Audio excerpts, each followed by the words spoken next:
Hello, nandito na naman ako. Dito about sa car insurance, meron po tayo na ang isang one set, ibig sabihin na 종합보험 ng 자동차 종합보험.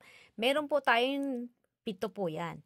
Ito 10-in-1, yun yung pinaka-basic at ito naman dito sa ano.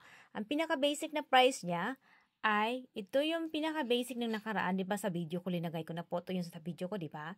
Nagsisimula siya yung pinaka-basic 2천만 원, 5천만 원, 7천만 원, 1억, 3억, 5억, 10억. Ito po, dito yan sa about sa sasakyan do.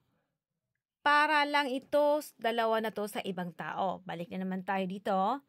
Ito naman na pay into unlimited po ito siya. Ang nagkukulang na pera dyan sa number 1 na yan, kinukuha sa number 2. Halimbawa, kasi ang per accident, mayroon limit. Kaya ang kulang na pera dito yung kinukuha. Mahal din ito eh. Tapos, ito naman sa 자동차 상해. Ang 자동차 상해 para to sa atin. Halimbawa, may namatay. 후유장애, busang, may nasugatan. Ito naman 후유장애, after 6 months yung na-injury yung katawan mo, dito yan kinukuha. Ito para ito sa nagmamaneho, sa driver yan. At pag may naman, sa pamilya ito natatanggap na ito yung samang pong yung died insurance na yan. At dito naman sa number 4 naman tayo na.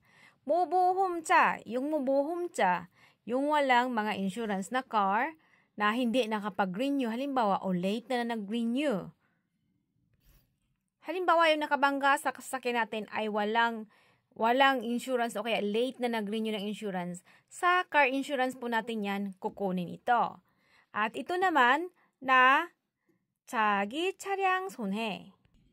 자기 차량 손해, hindi lang po ito sa aksidente. Ito naman, pampaayos ng ating sasakyan. Halimbawa, may calamity na bagyo o binagyo, binaha, tinubigan, natubigan. Diyan po ito kinukuha sa 자동차, sa 차차 insurance natin.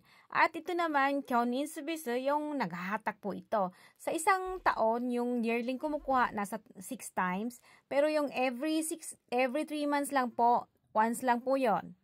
Balik po ako dito sa about sa Temol. Itong Temol sa car, ito po siya. Na dito alam naman po ninyo ang Korea na ang daming mga mamahalin na mga car. Kaya ito, mas maganda, tataasan po natin ito. Sa mga customer ko, tinatanong ko sila kung saan lugar na, sila, halimbawa sa Seoul o Gyeonggi-do. Kasi karamihan dyan, yung mga nasasakyan, maraming mamahalin na car.